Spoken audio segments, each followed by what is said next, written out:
Welcome everyone to Interconversations, a series of online webinars organized by the internationalization team here at the Department of Early Childhood Education at Education University of Hong Kong. My name is Alfredo Bautista and I am Associate Professor and Associate Head for Internationalization here at the ECE department. As many of you know, Interconversation was born in 2020 during the early stages of the pandemic in the attempt of the department to engage the international community and to get everybody connected. And this initiative actually was very well received. So we decided to continue organizing this forum to keep these interesting conversations going, right? Focusing on a variety of topics that are relevant to early childhood educators, both locally and internationally as well. So the title of today's Interconversations is Bilingual Development in the Early Years in Hong Kong, Malaysia, in Singapore. And we are very excited to have so many international colleagues joining the seminar today. We have close to 400 participants registered.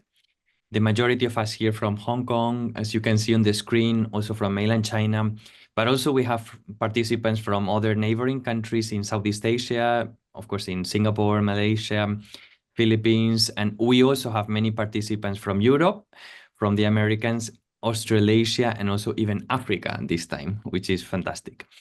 Many thanks everybody for your interest, for taking the time to join us today. And I really hope that you will enjoy the session and will learn a lot from the session as well. Today, we have invited my very good colleague and also friend, Dr. Zhou Yanling, to host and moderate the session. Yanling is assistant professor here at the ECE department. She leads the Masters of Education program in ECE and teaches courses related to child development and early childhood education.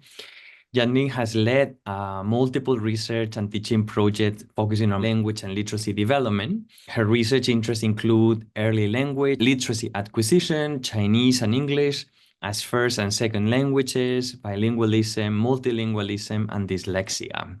She's very experienced. She has 12 years of experience as educator and also mentor in primary and secondary schools, both in Chinese monolingual schools and also in international schools. And well, so it's a pleasure to have Yanling doing this collaboration with the internationalization team today. Yanling, thank you so much for working with us. So now I'm going to be passing the mic to you, and I'm going to be here during the entire forum, and you are the boss today, and then I will join the session after the discussion to close the session, right? So please help me and let's welcome Dr. Zhou Yanling today. Thank you, Yanling. The floor is yours. Thank you, Dr. Alfredo Bautista, and thank you for the warm introduction. I'm very delighted to bring this forum to you. It's wonderful to have your support today. And no matter where you are in the world, we've been preparing for this moment for over the last 2 months. And being bilingual and biliterate is more than just knowing 2 languages. It enhances cognitive flexibility, cultural understanding, and communication skills, empowering individuals to navigate a globalized world with confidence and adaptability. As the world becomes more multilingual and multiliterate due to the globalization, migration, technology, and education forum, these changes are evident in schools, workplace, technology, and workplaces and online. UNESCO's multi-education program, for example, helped children in many African and Asian countries learn in their local languages before transitioning to global ones. Being bilingual and multilingual is now a key skill in the global workforce. LinkedIn data shows that employers highly value individuals with language skills. Around 43% of the population is bilingual. And in Europe, more than half of the population can converse in more than 1 language. Both European Union and the US are expanding language program to ensure students can speak at least 2 languages. In Hong Kong, nearly 89% of the population speaks Cantonese as the primary language, English spoken by 53%, is widely used in business, education, and government, while Mandarin is growing in use with almost 49% of residents speaking it, reflecting Hong Kong's closer connection with mainland China. As a leading early childhood education department in Asia, we believe that it is crucial to start a conversation with top practitioners and researchers on how best to support bilingual and multilingual children, as well as their literacy development in the early years. Today, we will be exploring 3 key questions. Number 1, who are the bilingual children and families in our professional context? Number 2, what are the current challenges and gaps in supporting young bilingual children? Number 3, what recommendations, strategies, and resources family and educators can use to support bilingual children's language and literacy development in their preschool years? I'm pleased to have my dear friend, my collaborator, Dr. Michelle Neumann, as my co-moderator for today's panel. Michelle is an associate professor at Southern Cross University in Australia, and is currently a visiting scholar in our department. Her research focuses on early childhood education, early literacy development, and digital technology. Before becoming a researcher, she worked as a primary and secondary school teacher as well. Michelle, would you like to say a few words? Yes, thank you so much for having me at your wonderful department.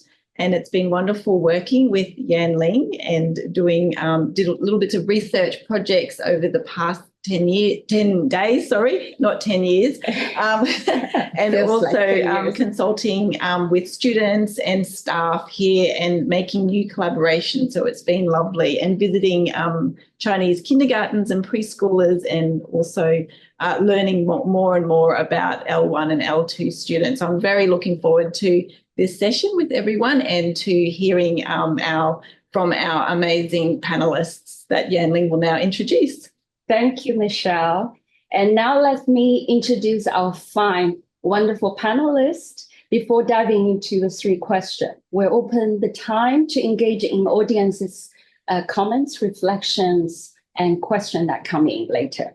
So to start with, our first discussant is Ms. Chan Wen-Ki, Kate. Kate joined Sun Island in 2015 and was involved in frontline management, social service, and homeschool collaborations. She started coordinating the service for supporting non-Chinese speaking children and family in 2017, has been using different strategies to help them learn Chinese. She became the school supervisor of Sun Island in August 2021. Hi, Kate. Our second discussant is Ms. Karin An. Karin is a native of Hong Kong and grew up in bilingual Eurasian family. She founded the famous International Montessori School in Hong Kong in 2001, which is today one of the world's leading Montessori bilingual programs. Our third discussant is Dr. Elizabeth Barrett. Elizabeth is a senior lecturer at the Hong Kong University and an instructor on programs that trains speech language pathologists and early childhood educators. She teaches courses in childhood bilingualism, language and cognitive development, evidence-based practice, and interprofessional practice. Our fourth discussant is Dr. Sun He. She is a senior education research scientist and assistant director at the Center for Research in Child Development at the National Institute of Education at the Nanyang Technology University in Singapore.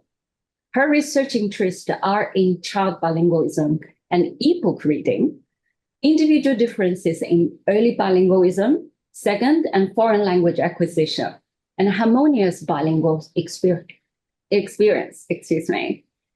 Our last but not least discussant panelist is Dr. Hui-Min. Hui-Min is the chairperson of the special education program at the Universiti in Malaysia. She has over 15 years of teaching experience with her work centered on autism, inclusive education, and childhood multilingualism. Currently, she is a research portfolio head at the Malaysian Association of Speech, Language and Hearing. Well, without further ado, welcome all the panelists. Without further ado, let's dive into our first question. Kate, I'm going to turn our attention to you. Would you please be the first one to answer our first question? Who are the bilingual children and family in your professional context? Hello, everyone. So I'm the school supervisor and service director of Sun Island. Thank you to the Education University of Hong Kong for giving me the opportunity to share here today. Sun Island currently has 8 branches in Hong Kong. We serve around 1,400 children per year. 60% are ethnic minority children and 40% are local Hong Kong children. Ethnic minority under Hong Kong government's definition, they are Asian, South Asians, white, mixed, etc. We have Indian, Pakistani, Filipino, Lebanese, white children, depending on where our branch is located. The nationalities of our children will be different. For example, for Tung Chung branch, children are mainly Indians, their families with better socioeconomic status. For the schools in Kowloon, children are mainly Pakistani or Filipino. They may live in public housing or even subdivided flats. Sun Island's curriculum needs to cater for 3 groups of children with different needs. First, 40% of our students are local Hong Kong children who study in Cantonese class. Except for English lessons, teachers will use Cantonese all the time. The second group, 25% of our students are EM children studying in Cantonese class. And thirdly, 35% of our students are EM children studying in English class. Except for Chinese lessons, teachers will use English all the time. All Sun Island branches are government-subsidized schools. Our school follows the policy of the Education Bureau and promoting EM children to learn Chinese all the time. For listening and speaking, it is Cantonese, while for reading and writing, it is traditional Chinese. For Cantonese and Chinese learning, 99% of EM children start from 0 when they enter our schools. Few EM parents may understand Cantonese but cannot read Chinese at all. There are also a very small number of parents who cannot understand English. Parents have different expectations for their children to learn Chinese. For EM children of Cantonese class, parents may want them to go to local mainstream primary school with Chinese as the first language for learning. For EM children of English class, their parents may only hope that they can learn very simple Cantonese and Chinese. Depending on socioeconomic status and cultural differences, EM families have different situations in supporting their children's language learning. Families with more ideal socioeconomic status will have books, videos at home to support their children's English learning, but not Chinese. For those grassroots families, they only have textbooks, storybooks purchased from school, few toys at home, and most likely do not have televisions or computers. These parents only have smartphones. The situation of parents being able to accompany their children to study is also different. Some parents are concerned about their children's language learning. However, most parents mainly hope that their children can study in school because they need to take care of multiple children or work irregular hours. This is what our school face, our background here. Thank you. Thank you very much, Kate. It sounds like a very comprehensive picture and a complicated situation there. Okay, our next panelist, may I please invite Karin, Miss Karin Ann. Thank you, Yanling. It's so great to be here. My name is Karin. I'm one of the founders of the International Montessori School in Hong Kong. We were founded in 2002, and we currently serve about over 900 children aged from 1 to 12 years old. So we're currently still in the primary sector, not yet in secondary. When we started the school 20-some years ago, we wanted to really bring a very authentic Montessori program to Hong Kong. So That was one of our main objectives. But we also was very important to us to do a fully bilingual immersive program in our school. And we chose to do English and Mandarin with traditional characters since we live in Hong Kong. So I very much appreciate what Kate is working with, and Cantonese is even a taller order, I believe, because it's a dialect. And so that was our mission. One of the things that we find very helpful is that in the Montessori world, the learning is very hands-on with a lot of materials. So that really helps in running a dual language or a bilingual classroom. In terms of our community, as I said, we have over 900 children. It's a very diverse community. As one of the international schools, in Hong Kong, we have a very vibrant international school landscape. And as in one of them, as one of those schools, we have over 40 nationalities. We have obviously children who have no Chinese speaking background at home. And our objective is if they join us when they're very young, we want everybody to be fully fluent in both languages. And then we actually have a lot of children who also are mixed marriages. So they have they have two languages at home. Often one of them is Chinese. And then we also have a significant population that have Chinese. Both parents are Chinese. They could be from Hong Kong speaking Cantonese at home, or from other parts of mainland China, etc., speaking Mandarin at home. A little bit of background. What we've seen is that the way we do it, our children really thrive, and they love learning both languages. They love learning everything through both languages because it's so immersive. And that is a reflection probably of my own upbringing. So as Yanling mentioned, I was raised in Hong Kong. I was raised bilingually. My father is Chinese. My mother is Western. Cantonese actually is one of my two native languages. And I'm very, very passionate. I think it's the biggest gift that my parents gave me. In my days, a lot of mixed children only spoke English. So it is very important for me to continue this in my school, where we want all children to learn both languages with a lot of joy. And I look forward to sharing more later. Thank you. Wonderful. Next panelist, I would like to invite Dr. Elizabeth Barrett.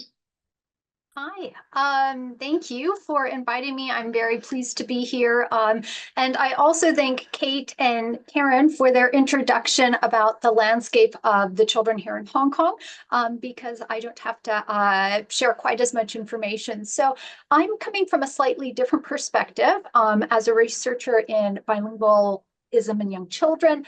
And I work at a university where I teach students who are training to be early childhood educators or speech language pathologists. And they are training to work here in Hong Kong. So they'll largely be working with the Cantonese speaking community. These children are learning English as a second language, typically within mainstream kindergartens. And of course, our speech language pathology students are planning to provide additional support for those children with communication and swallowing disorders. So the students I work with, I teach courses around bilingualism. And when I consider the needs that they will face when working with bilingual children upon graduation, I aim to teach them more about the type of development of typical developing children, what's expected in terms of their development, developmentally appropriate, what factors influence language proficiency, and common misconceptions, because there certainly are a lot of misconceptions, I think, with parents or the community in general about bilingualism, particularly with children who have a communication disorder. So they are being trained to serve a diversity of students, as Kate and Karin mentioned, who come from homes that might speak English and Cantonese, or just Cantonese, or even a variety of languages from our ethnic minority groups. So it is a tall order, I think, for them to have the broad base to be able to really meet the needs of both typically developing children and those with additional communication needs. Thank you. Thank you, Elizabeth. So both Kate and Anne are practitioners in Hong Kong, where Elizabeth is a researcher and a teacher educator, similar like I do here as well in Hong Kong. The next two panelists, they're coming from Dr. Shen He from Singapore and Dr. Hui-Min from Malaysia. So over to you, Dr. Shen He, please. Yeah, thank you so much, Yanling, for your kind invitation. It's my great honor to be with everyone here. So I want to introduce briefly about situation in Singapore, because as everyone knows that bilingualism is a foundational policy in Singapore. And there are 4 official languages, English, Mandarin Chinese, Malay, and Tamil. But these 4 official languages have very different social functions or functioning in general. English has been served as a language to do education, in the workforce, and also so for the inter-ethnic communication. However, for mother tongue languages, which refers to Mandarin Chinese, Malay, and Tamil, these languages function are more for culture, more for heritage. So in the school system, actually, children have been exposed to both languages since a very young age, from preschool. And but in many cases, English is the dominant language for the education in general. And however, for mother tongue languages, these languages have been relegated as a subject to learn, similar to a second language. And if we talk about family situation, actually, I think the language use really depends on the very particular family language policy, because some families still, do simultaneous bilingual style. So children have both languages since day one. However, in many families, they may choose to do sequential bilingual style. So you have a majority language in the early days, and then gradually you have the second language to cut in. So I think, the landscape of bilingual situation in Singapore nowadays for young children is quite complex. We have seen quite large individual differences in terms of language input quantity, quality, and usage. So eventually you also see very different language proficiency in both languages, especially mother tongue languages. Yeah, that's the general situation in Singapore. Thank you. Thank you very much, Sabrina. So over to you, Dr. Low, and for us to understand a little bit about Malaysia landscape. Thank you, Dr. Yanling. So I think almost similar as Singapore, in Malaysia, bilingualism is not just common, it's actually within everyday life. Most children, they grow up speaking 2 or more languages like Bahasa Malaysia, English, Mandarin, or Tamil, depending on their family background. So what makes Malaysia truly unique is also the rich ethnic diversity. We have 70% Malays, 23% Chinese, and 7% Indians, and how this diversity shapes our language use. So in Malaysia, it's very common for the kids to switch between the languages naturally, and often missing them in the same sentence, the practice that we call code switching or language mixing. So for example, a child might say, I pergi kantin tadi, but I lupa nak tapau rice. So we can see that in this very sentence, we have the Bahasa, we have the English, we have the Cantonese. So in English, it means I went to the canteen earlier, but I forgot to take away rice. So that's sort of a good example that reflects here how natural and fluid multilingualism is in Malaysia. So, and also in Malaysia, perhaps one thing very unique is we have 3 different types of primary schools. So, which use 3 different instructional languages. So we have one type of primary schools which use Malay language as the instructional language. We have another type which use Chinese as the instructional language. And we have the third type which use Tamil as the instructional language. So the school that use Malay language as the instructional language, there are more than 5,000 of this school in Malaysia, and those that use Chinese and Tamil, there are about 1,000 and 5,000 each. And these schools, they actually reinforce the languages that's spoken by the community at home. So the result that we get is actually a broader, more dynamic form of multilingualism here, and which is kind of diverse also across the 13 states in Malaysia. So, and currently, very interestingly, in the last probably 5 to 10 years, there is a growing trend that the non-Chinese students, the parents actually enroll them in the Chinese schools. So currently, we are seeing about 18% of students in the Chinese school that use Chinese as the instructional languages.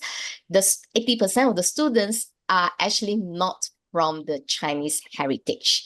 So I think similar that like what Kate mentioned earlier, these students actually go to the school that mainly speak Chinese with zero knowledge of Chinese.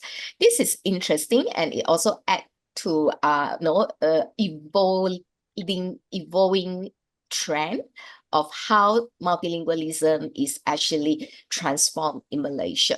So in short, we are actually witnessing more and more families are raising trilingual children in Malaysia, where the children are proficient in Bahasa, Mandarin, and English despite their heritage background. So I think this is the overall landscape of multilingualism in Malaysia at the moment. Thank you so much, Dr. Lau. And that was such a comprehensive picture. And I think as everybody unpack their context, I hope we all understand the complexity behind the bilingualism or multilingualism, and obviously the challenge as well. So that's move to our second question. What are the current issues and gaps that needs to be addressed in supporting bilingual children or multilingual children, trilingual children at home and school in your cultural and educational context? Okay, so over to you again, Kate. First of all, kindergarten is the only place where Hong Kong EM children can learn and use Chinese. Our school also faces 3 groups of children, as I mentioned before, with different Chinese learning needs. In terms of curriculum, the teaching materials actually in the market cannot meet our needs at all. We need to design our own curriculum, and we also need to adjust at the school level. In fact, unlike primary and secondary schools, Hong Kong still do not have a learning framework for Chinese as a second language at the kindergarten level for schools to use as a reference. Schools can only continue to try and review. We especially hope that young children studying in Cantonese class can be the same as local Hong Kong children, at least in terms of listening and speaking. However, the decline in the birth rate has also indirectly affected young children's learning of Chinese. Why? In the past, some of our schools had a few young children in the Cantonese class. They could interact with the local Hong Kong children in the class every day. With the teachers' full Cantonese input, we seldom use English to assist them in learning Chinese. These young children learn how to survive in the classroom. They can quickly adapt to the entire Cantonese context and can use Cantonese to communicate with other friends fluently.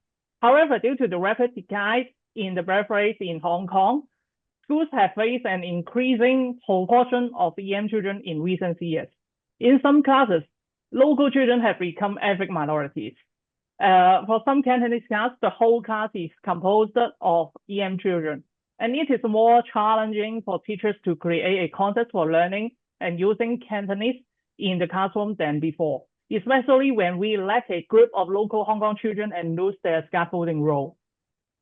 First, as a government subsidized school, we need to follow the policy from education bureau in recent years, we have placed special emphasis on promoting Chinese culture and enhancing Chinese learning of EM children. The policy have given us different level of impact. School can make good use of resources to recruit more teachers to provide Chinese enrichment course for EM children. With more resources, there are also more expectations and requirements. For example, of results from the Education Bureau visit schools and hope that EM children in English class can simply communicate in Cantonese. Therefore, schools need to find ways to help EM children learn Cantonese. Increased expectations and requirements may be a positive sign. Meanwhile, we want to have more appropriate pre-service and in-service training, especially for high concentration EM children's class. Frontline teachers still need a lot of support in terms of teaching material design and teaching techniques. Fourth, the interface between kindergarten and primary school is another big challenge we face. After EM children graduate from kindergarten, if they enter local mainstream primary school, they will have very high requirement in Chinese reading and writing. However, at the kindergarten stage, we can almost only focus on listening and speaking first. There are certain differences between Cantonese and written Chinese. So we face great challenges in helping EM children read and write Chinese. As for EM children who enter primary school, where English is main medium of instruction, if they further study and work in Hong Kong ultimately, they still have to face the issue of reading and writing in Chinese. Although we do not encourage children to enter the writing stage too early, the expectation of primary school and parents have created another level of teaching pressure for kindergarten. If we teach less, we fail to meet the needs of primary schools and parents. If we teach more too many, it actually fails to meet the development needs of the children. How to find a balance in the middle is a worthy for further discussion and research. Finally, in terms of homeschool collaborations, kindergarten needs to help parents learn Chinese, which will also help encourage children to review Chinese at home. Some parents who are willing to learn Chinese will ask the teachers about the pronunciations, meaning of the Chinese sentences and words. Some parents are also willing to participate in learning more Cantonese and daily language. Our school tried to organize parent Chinese classes, allowing parents to learn the same content of their children, and other daily life will keep related to that theme. However, the effectiveness of the parents' Chinese classes depends heavily on the participation of parents and their involvement at home. There are also many parents who may not be able to pay attention or support their children's Chinese learning at home. These are the current issues and gaps we have to tackle right now. Yeah. Thank you so much, Kate. I can feel the great challenge and burden somehow landed on the teachers' shoulders and the kindergarten's shoulder. There's a great responsibility how to best help support ethnic minority children. So these children are speaking Chinese as a second language or third language or fourth language, actually. So yes, I fully feel that sentiment. We'll come back to the more discussion on these issues after everybody's talk. Now over to Ms. Karin. Anne, please. Hi, yeah, thank you so much.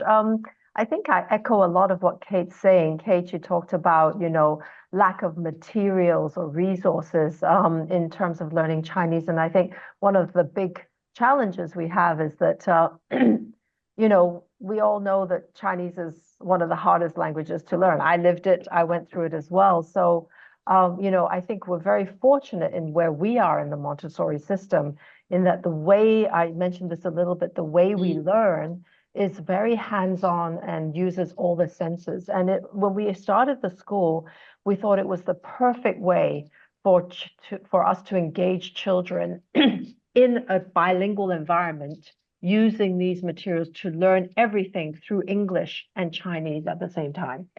And so the environment, because we have always one English speaking teacher and one Chinese speaking teacher there together working, and the children identify that language with that teacher.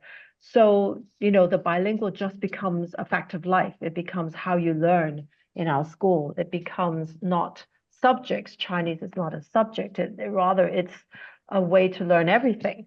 So, and in that way, we found that having, that immersion all the time has really worked very well for our families. But coming back to actually, how do we learn Chinese?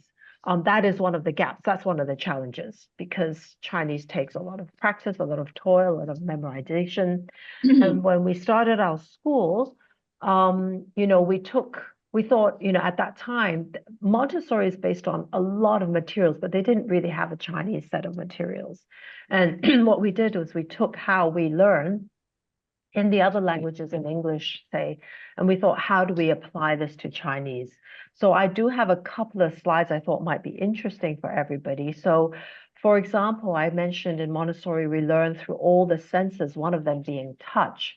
So you see here on the left-hand side of the slide, this is how we learn alphabets. We call these sandpaper letters. When we teach an A to a child, the child holds that and feels the letter A and says, ah, the sound of it at the same time. So when we started our school, this was how we did English. This was how Montessori schools did English. And we thought, well, how do we do it in Chinese? And by that touching, that child really engages in it. So here you have on the right-hand side showing what we created in Chinese. And we start with really the strokes. So the children feel the strokes, they're 3 years old, and through just feeling it, they know that Chinese strokes are left to right, top to bottom. You don't have to tell them. They build that subconscious experience of learning Chinese. And then after that, we start helping them, showing them how to feel the Chinese characters. It's on the slide before, but they do the strokes and then they feel the characters as well. And through doing that, they learn the stroke order in a very fun way. It's not painful. And stroke order in Chinese is so important. It gives them the structure of every character, the rules that we have. But again, they're doing it. And then, yes, if I could have the second slide, just a couple more examples. And these are just examples of a multitude of materials that we have in our classrooms, which is on the left-hand side, we have children spelling, writing words before they have possibly the fine motor skill to actually pick up a pencil. You can spell without writing because here we have what we call a movable alphabet. So they sound out hen, they see the picture n, and then they build the letter. And they, as long as it's phonetic, they build it. So we said, well, what do we do in Chinese?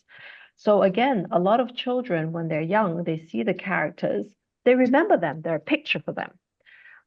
They don't have to know how to necessarily write them, but they might be able to see a lot of, be able to read a lot of them. And here, this is what we call a movable character set, which allows the children to create their own sentence, their own language by using these characters and not having to write. And these are just simple examples of how we learn both languages bilingually through these materials, which we are so fortunate in our school to have the exposure to.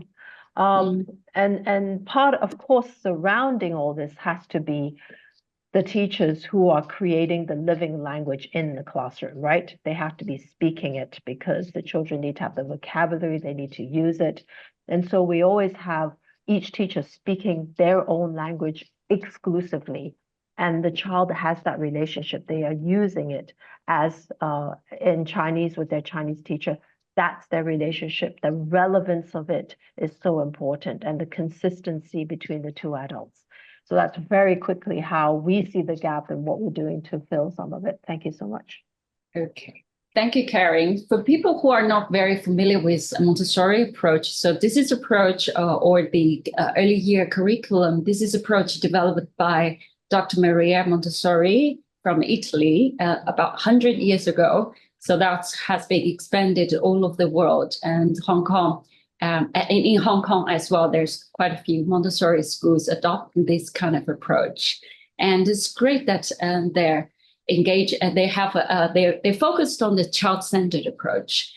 So I would love to hear more about Karin and what are the still, even though you adopt this kind of more child-centered approach, what would be the kind of struggle or challenge that the teachers at your kindergarten might still face with the population that you have? Maybe we can address that in the third question. Okay, thank you, Karin. Next one, Elizabeth, please. Right, thank you. A couple of the issues I see are touched on slightly by Kate.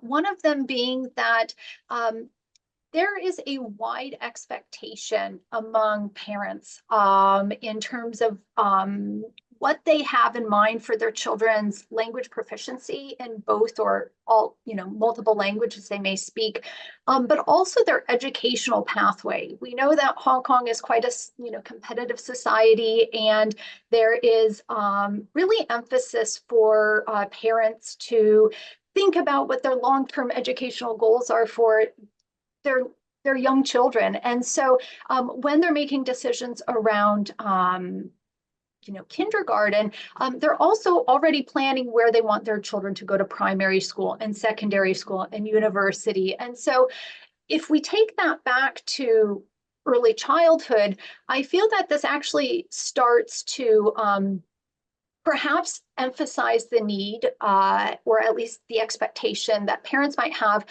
to push literacy perhaps earlier sometimes than children might be ready for. So there may be a bit of a trade-off where parents are very motivated to enroll their children in additional tutoring or classes outside of the structured kindergarten time to develop, say, English literacy. And this has, I've seen earlier and earlier, this is starting, and sometimes before there's really a solid foundation in oral language in English. And so I see one concern of perhaps a bit more of this academic push, rather than looking at language as a tool to communicate with others, to really engage with a wider group of people. And the Kindergarten Education Curriculum Guide has broad strokes outlining principles for language learning in Hong Kong kindergartens, mainstream kindergartens. And English should be taught as a second language. And I think some of the terms, develop a basic concept of printed books and, an enjoyment and interest in English learning. These are all very developmentally appropriate, but in some ways it is not in line with also what the parents have for expectations of their children, particularly as they get closer to K3 and are moving into primary school. And so whether the children are ready to reach, the demand of not just learning to read, but reading to learn once they get into primary school, I think really drives this kind of emphasis perhaps on academic second language learning. And I think there's a bit of a trade-off. There's a trade-off in terms of, more focus on some of these literacy activities rather than play, rather than, peer interaction, developing more oral language. So I see that as one challenge. I also see that as a challenge for the teachers who might feel pressured to go beyond the curriculum and meet these needs because they want to do best for the students, and they also have this pressure from parents. And so in some ways it's kind of a larger, I think, societal, complicated issue, but I do wonder if there's a bit of a disconnect between that and if we need to think about what our expectation is of children in terms of their their Chinese and English proficiency by the time they go to primary school. The second issue is that there's a lot of options. There's diversity in terms of primary school. So English medium of instruction or Chinese. And so teachers need to juggle preparing students for these very different primary school experiences. And so I think this has that trickle-down effect in terms of how we view our role of supporting bilingualism in these young children.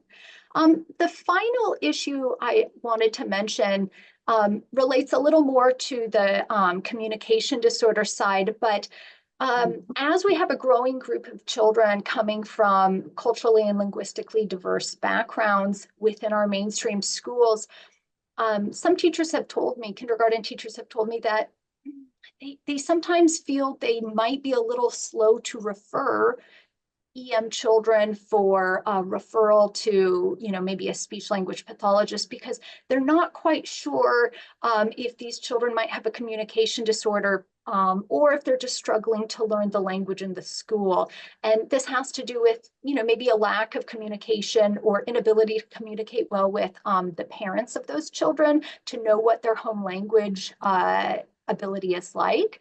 And so I have heard concerns from teachers, kindergarten teachers, who say that they maybe adopt a wait and see approach a bit longer than they would for a Cantonese speaking child. And so when these children are diagnosed later, they feel like they could have done more if they had more skills and training. So I think also considering the diversity in terms of bilingual background of children, but then also the typically developing and those children who have communication disorders, we see that teachers could really benefit from additional professional development training and perhaps more collaboration between on-site speech language pathologists to work and help with identification and referral earlier. Thank you so much, Elizabeth, for those three critical issues.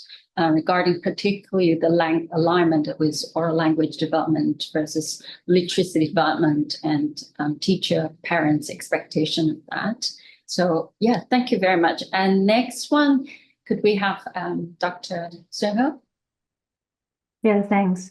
I echo too many points, our previous speakers mentioned, such as, the expectation from parents about language literacy and also the wide individual differences among our children in terms of proficiency when they go to school.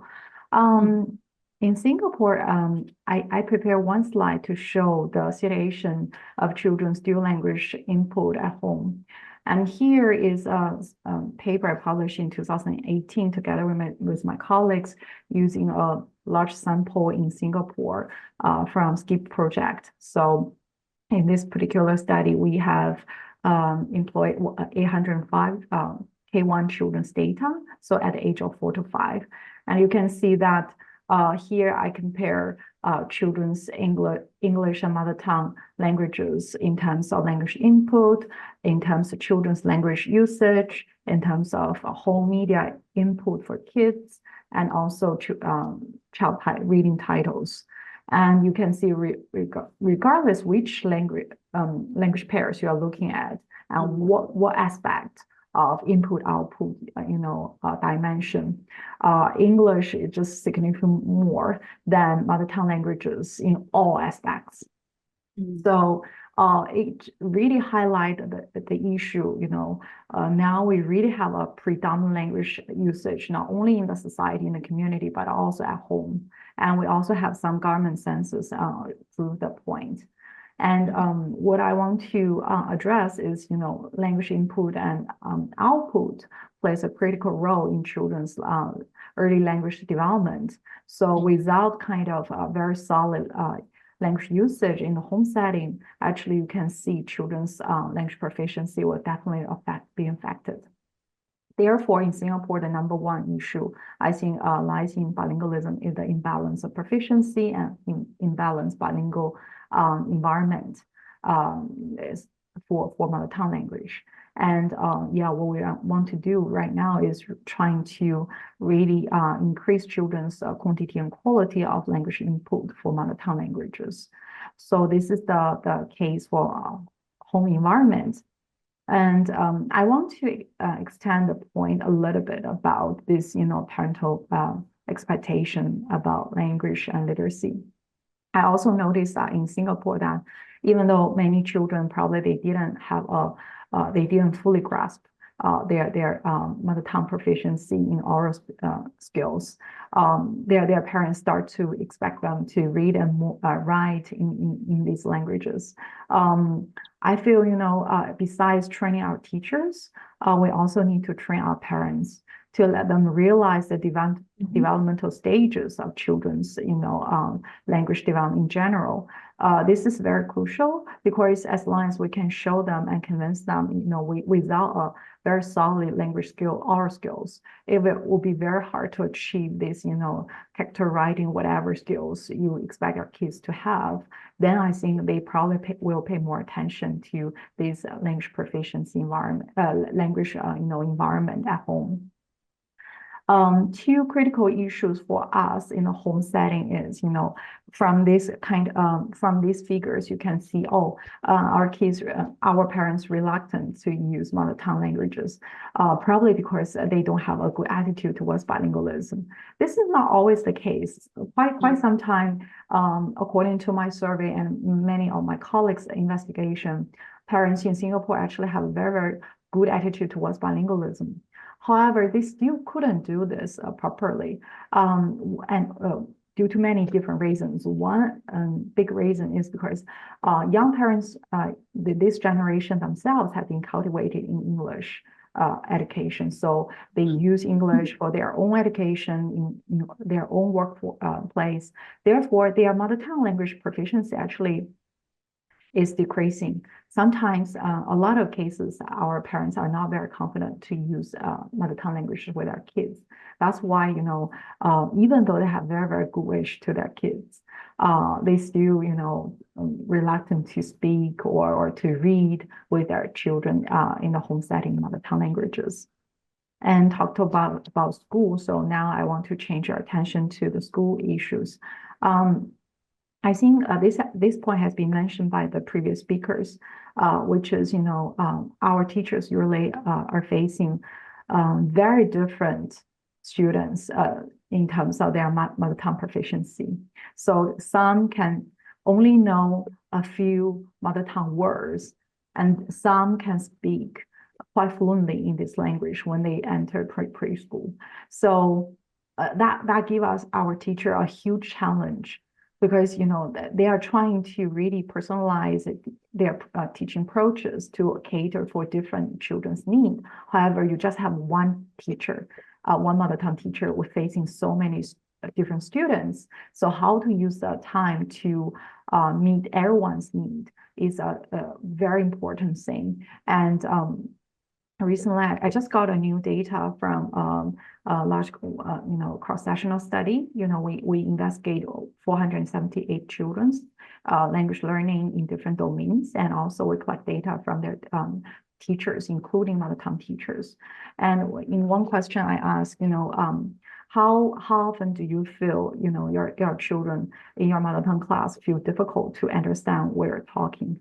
And we have about 55% of teachers chose sometimes, and some chose always, or often, or always. So in total, from sometime to always, it's about 75% of the whole teacher sample I investigate.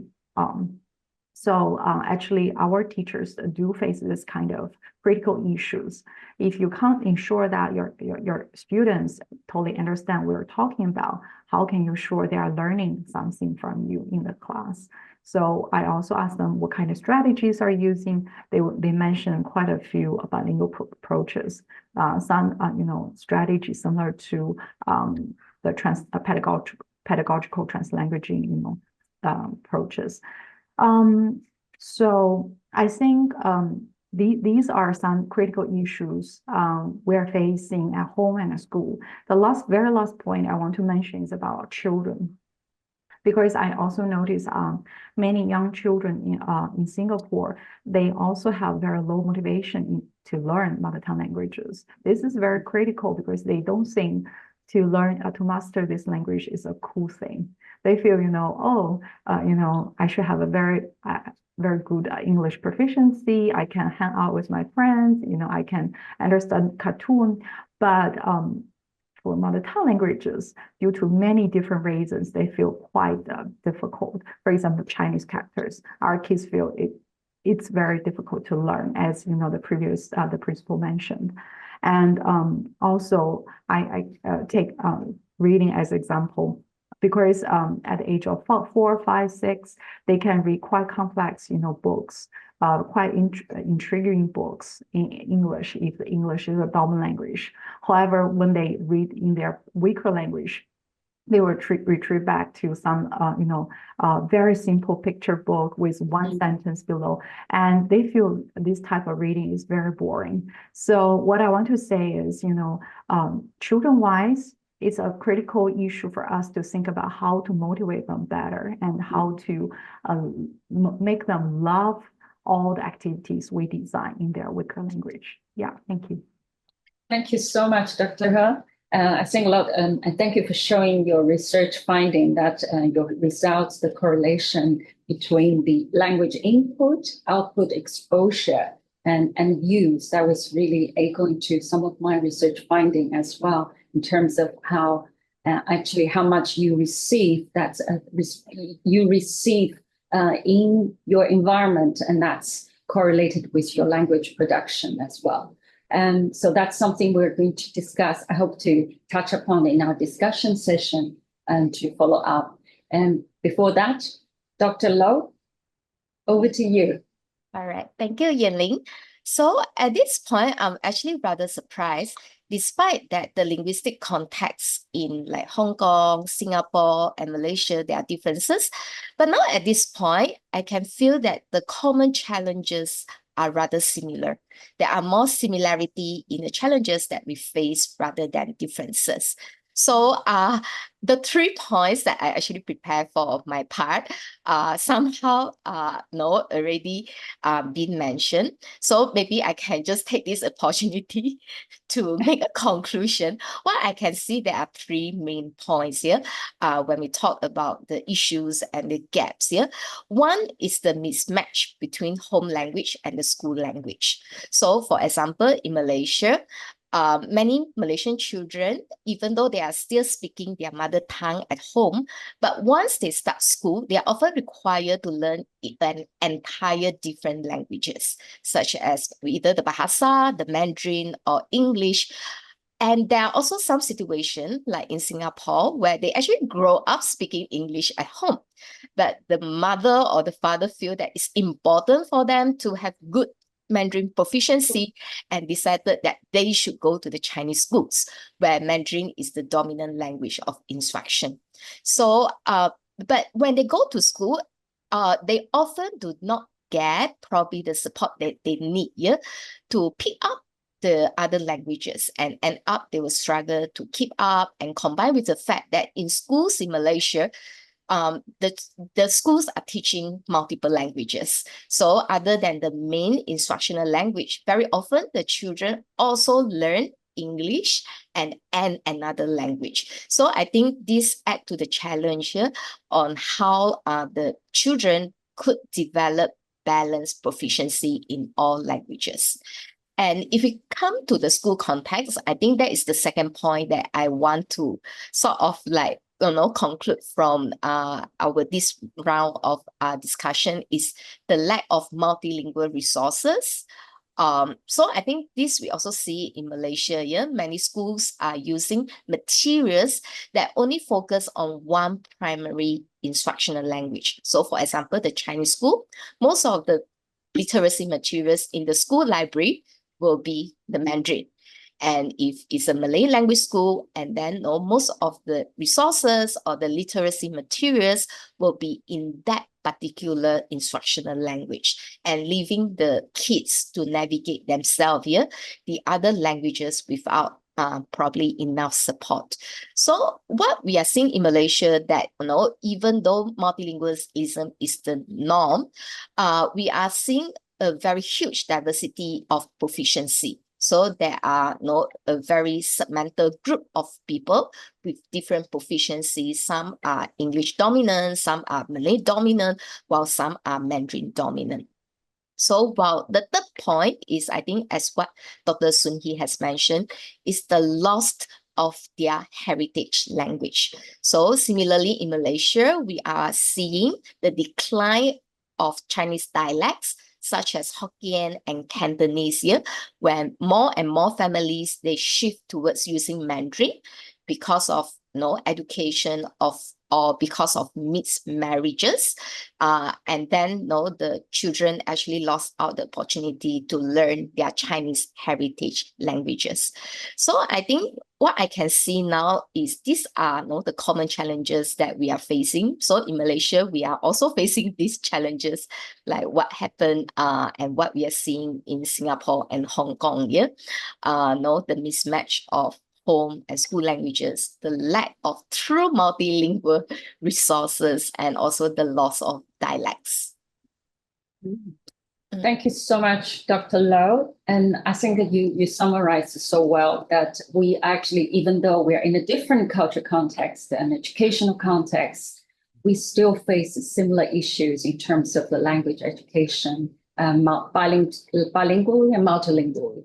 I think language is, as speaking as a parent as well, language is the tough decision to make as a household, and also implement in the household if you are speaking multiple languages within the same household. Not mentioning at a school facing children coming from a diverse language background, and what decision to make. And also, I would like to now I want to direct our attention to our third question together in terms of the recommendation strategies and resources that we can possibly utilize to support children's language and literacy development. Before we jump into that, I would like to actually talk a little, have your thoughts about this relationship between oral language and literacy development.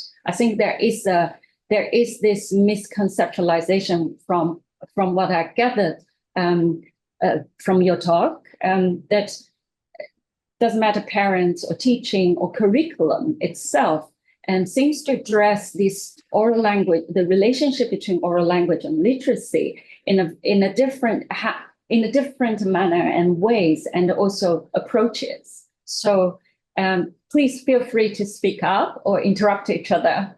And this is our free discussion session. We have about 10-15 minutes for this. Any? Hi. Please feel free. Yes, please, Elizabeth. Okay, I'll just share a few key things. In terms of supporting bilingual language development in early childhood, I think what works for first language is also very important for second language. So we're always talking about language-rich environments, and I think emphasizing the back and forth serve and return type of language with children is really important. So when we're talking about recommendations for home language use, enriching regular conversations by encouraging parents to have more back and forth conversation rather than more passive input in terms of what children hear. And so encouraging dialogic reading, that's such a very low cost and highly effective approach to reading and language development. I know there's some research that has looked at, is it total words that children hear, or is it how many back and forth interactions they have with speakers that fosters development? And we know that it's really that back and forth serve and return that enhances language development. So can we make small changes to the way we interact and speak with our children at home? And can we move away from perhaps using more passive tools of certain media? There's certainly a role and a place for technology in young children's lives, but in the majority of the day, can we look at giving children time to have real social play with children who speak different languages? Just speaking from my own personal perspective, having my children attend local Cantonese speaking schools, I knew that they learned Cantonese much faster through play, being surrounded by really supportive teachers and classmates than after school tutorial sort of learning. And so I think it's really important to remember that children learn through play, and that obviously applies to language learning as well. So very simple, but I think they're practices that can be adopted, dialogic reading in the classroom or at home, and even by our domestic helpers or grandparents who might be helping as well. So I think those are some very simple recommendations I would make. Absolutely, Elizabeth. I think the point you're making was really echoes to what Kate was talking about earlier, where children from ethnic minority, where their Chinese integrated so much better when they have the peers who speak Cantonese, because children learn language with each other, and through this interaction, that also echoes to proves to my studies, where I investigate the differences, cognitive differences between our children learn Chinese as a first language and second language. Oral language is at the foundation, and without the oral language, they cannot even move on much further. So for second, my study actually really demonstrate the evidence that for children who speak Chinese as a second language, if you can reinforce their first language oral proficiency, the communication skills, that in many ways you laid a good foundation for their literacy development. So Kate, Absolutely. I see Kate and Karin raise their hand. Please jump in. Okay, thank you. Actually, I want to share because our school actually right now is doing some parent-child language learning resources so that the parents can learn Chinese with children, which the market, as I mentioned, is that totally do not have this kind of resources which helping the parents. So can I share the slides or already? Sure. Yeah, okay, I can. Yes. Actually, our school is producing a Chinese learning videos this year, so that parents can learn Cantonese and written Chinese directly in our school apps. You can see in the pictures, and we have applied some language learning principles to help parents to understand the Chinese first. So you can see we connect the Chinese content that children need to learn in our curriculum in the forms of stories. So children can learn Chinese in a common situation through stories of sports. For example, this is a K1 children's need to learn is all about me. Our story based on the situation in which children need to go to the bathroom at school. Let them learn the boy and girl size while also learning Cantonese, Chinese characters and sentence pattern, you can see. When making this story, we hope to tell children in simple Cantonese dialogue as much as possible to first strengthen children's listening and speaking skills, and then use image to help children understand the content of the story. The video will show the Chinese character they need to read or the Chinese sentence patterns they need to learn.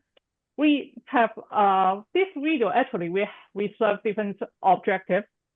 For parents who just want to learn the Chinese themselves, they can understand because we have added the English subtitles. So they can understand what's the Chinese first, and then at the same time they can hear. And so that they can, for the parent side, if they want to learn the Chinese, they can just watch the video. But we also encourage parents to engage with their children so they can watch the video together. They can learn together. We will have a revision after the story, then they can study the Cantonese, the Chinese together. And also, as I mentioned, some of our families they may be busy in work, or they have multiple children to take care. They may just give their smartphones to the children. That's fine, because this video is also making for the children. That's okay. They can watch the stories on their own. We definitely understand that this may not be the best way, but at least if the children we watch the video, again and again, at least they can understand and learn the content. This is what our school try to do at this moment. We hope that these materials can help parents and children both. Yeah, this is what I want to share. It gives us some additional support for parents for lack of this home language and literacy environment. And that's this kind of content that aligns with what actually children are exposed to at school as well. So the children can experience that continuity to practice their language. Karin, over to you, please. Thank you. Thank you. Yes, I just wanted to echo, obviously, the prevalence of English, right, at least in Hong Kong, or actually throughout, is something that several of the speakers mentioned. And, Yanling, you also talked about oral language. And I just wanted to share that, often what we do is, Kate is dealing with the challenge of parents who don't have the language at home. And yet what we see is, with parents who do actually have, in our case, let's talk about Chinese at home, they are switching to speak English to their children, which is, they are basically giving up the best place for them to build that language environment for their children. And it's one of the factors certainly here in Hong Kong is that in Hong Kong, we all have, almost many of us have caregivers at home who help us take care of the children, and primarily they speak English. So parents, when they leave their children with the caregivers, and that's the mode of communication, parents become worried that if I don't speak English, my children don't understand me, or I actually need to speak English so that my caregiver can understand what I'm saying to my child and what my expectations are. And so I think part of it is the strong encouragement to the parents to really stick with their native language, and it will work. And often one story I tell my families is, in my home, my husband comes from Switzerland. He speaks French with my children. He has only spoken French with my children from day one. And if you are consistent with that, and that's how the children know they interact with you, you have to work with that. That's the first step to making it successful. The other point mentioned by Dr. He is how to make it cool for the kids, right? They don't want to speak Chinese, right? And so, some of the things we also encourage our parents to do at home is, if you don't speak Chinese and your child is learning it, well, give them the responsibility to translate for you or to guide you, or provide lots of opportunities for them to be successful in acquiring this quite challenging language. So we have families who, have put in a lot of work to support the Chinese. So I think, one of the things we do at school is we also create our own readers in Chinese that have school life and Hong Kong life, and that really brings it home for them. So, how do we create this feeling that both languages are part of your life? And this is some of the things that I wanted to share and some of the challenges I see. So thank you. Thank you, Karin. Yes, that's a very, Dr. He? Yeah, thank you. I think I want to make a recommendation, which has been mentioned by Elizabeth, I think previously, which is a share book reading. I feel this is one of the best, approach, very economical and very useful to improve children's vocabulary, reading comprehension in many different ways. I've done quite a few interventions in Singapore about it, and today I prepared one slide to show the results of one study, which is, as I mentioned previously, that in Singapore, some parents, even though they want to, promote bilingualism in the home setting, they want to speak more Mandarin Chinese or whatever mother tongue with their kids. However, their proficiency is quite low, so they have a lot of concern to use the language. Therefore, I was thinking whether we can use some, multimedia, resources to help them, similar to Kate, idea to promote the quality of language input in a home setting. So in this study, actually, I have chosen 3 prize-winning ebooks, and then I asked children to read, these ebooks independently 4 times each book over 2 weeks. And I use eye tracker to follow their attention and also assess children's learning outcome. So you can see I assign them into different reading condition to see which condition can really help our kids to learn better in Mandarin Chinese. And the first condition has both nonverbal sound effects and motion. It's a kind of animation.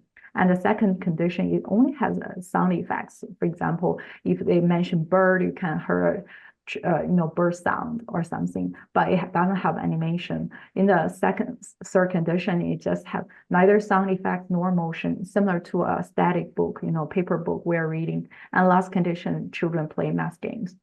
And what we found is quite encouraging because regardless which language outcome you look at, either vocabulary, reading comprehension, or attention, what we found is children in the animation condition outperform the other children in other 3 conditions in terms of total fixation time, in their reading comprehension, and also in their productive vocabulary learning. And I also piece apart, children with a good bilingual proficiency and children with a bad bilingual proficiency. And we found actually, regardless your initial proficiency, both type of children can benefit from such kind of well-designed ebooks. So it seems quite promising. So in a new study, I just give 100 quite some families, ebooks, and the other half, paper books over 1 year. I'll give them about 100 books in total, I guess. And Right. But I didn't really find, these reading are ebooks really increase reading quantity and also influence their learning outcome a lot. The reason why is, even kids have these kind of good resources. They themselves not necessary to switch to their weaker language to do reading. In many cases, when we give family e-devices, now family take it as a babysitter. So family, done, I'm done. Okay, read it by yourself. This won't work. So this is my very recent finding from just a wrap-up project. So what I want to say, e-resources can be useful. However, we really need to pay attention to the design of these materials. And more importantly is parental mediation. Parents still need to be there and function as a scaffolder during the reading to do some shared reading. That's we cannot. Thank you so much. We cannot simply just let the resources let the kids to explore, and which they can, but it serves a different purpose. Whereas I think, Elizabeth, you and my recent study published in Foreign Language Annals, and it is also intervention study testing dialogical reading paired with multisensory learning on children's Chinese word reading for children learning Chinese as a second language. Similar results, we found that dialogical reading. So for people who are not familiar with dialogical reading, that's really a dialogue you are carrying on with the kids, engage with the kids' attention. So that sort of contingency moment where kids carry on meaningful conversation with you is a critical point for children to enhance their language skills and also draw their attention on the literacy, on the print, and on the character. So just a little bit of more, we went a little bit further from the Montessori approach. So we had this Chinese character made a 3D to get the children's in our intervention session and get the children to touch the character. So not just only a haptic on the 2D version, but 3D version. So fully engage children with a sensorial, but also this kind of dialogical manner. And where our study shows that children who are engaged with this kind of multisensory and conversational program, they increase, they have a significant improvement on their Chinese word reading as well. So that's, I think that research-wise and also practice-wise we speak the same language as well. We might open for 1 or 2 questions before we have to end the session. Okay. Michelle, sorry. You've been such an attentive listener. What's your take? Well, actually, thank you so much, panelists. I have learned so much from what you have spoken about tonight in terms of code switching. And I think I've just witnessed that a lot in just over the past week, how I've been at the university and visiting children's Chinese preschools, and then also teaching pre-service teachers and master's students, and how, for example, they talk with each other they write in Mandarin, they talk in Mandarin, but they're writing in English. You know, this is in class. So it's even happening at the tertiary level. So it's quite amazing to see from my context, where I come from Australia, where everything is really just all English, very monolingual. So this is very interesting and exciting to me. But I just had 2 questions, if I could, if there's time just to ask quickly, and I'll just throw it out to the panel.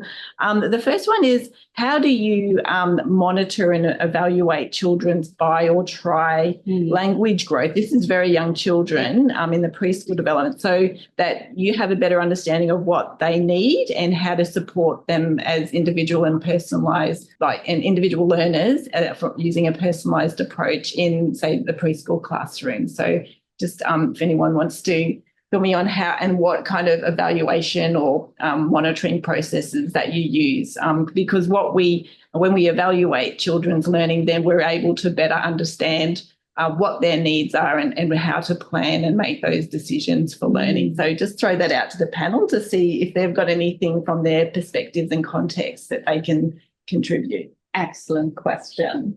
Panelists. Maybe I can chime in a little bit.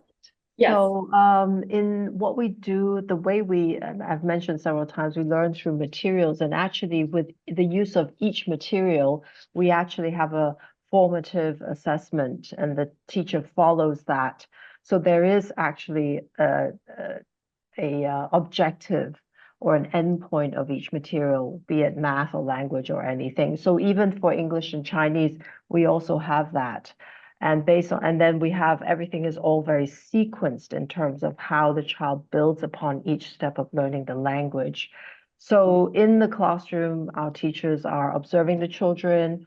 They are able to make sure how they can use that particular material, like the sandpaper letter or what it is, to master that concept.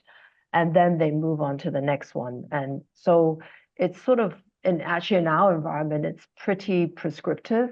And it's also very much kept track of, because we have like our own lesson planning and software and everything. So if you pull up a child, you can see. So, and then at the end of that, we take that result, and at the end of the 3 years of kindergarten, or the end of every year, we have the rubrics to place each child in that, where they are with the speaking, reading, listening, and writing. So that's how we do it anyway. And yeah, so it seems very free and easy, but it's actually quite well structured. And because of the time, I have to close our conversation for tonight. Thank you so much for panelists, for your contribution and time and energy to put this discussion together. We will try to address the issues with further our collaboration later. Over to you, Alfredo. Thank you, Yanling. Well, I just want to say thanks to you and to all the panelists. It has been a really interesting session with a different format today. So thanks everybody for your ideas. Like always, I just want to say, and I guess all of us want to say, special thanks to Sophie Chua and Yana Cheng, because they have been really, really helpful, same as always, in organizing the session, communicating with the panelists, and coordinating all the work. So you guys are fantastic. I would like to also invite you for our next intro conversations, which is going to happen on November 20th. This one will be led by myself, and we have invited 5 speakers to talk about research priorities in different early childhood education systems across Asia. So if you would like to register and join us for the session, you can just scan the QR code on the screen, and then we will see you on the 20th of November. That would be great. And this is the end of the session. So we would like you to follow us on our social media to keep updated on the work that we do in the ECE department. So if you use any of these systems, Facebook, Instagram, etc., LinkedIn, X, so please just scan the QR code to stay updated. So thank you so much, everybody, for your time today. It was great to be here again in another intro conversations, and I will see you very soon. Thanks, Thank you, everyone. Alfredo. Thank Thank you. you, Thank you, everyone. everyone. Bye. Thank you.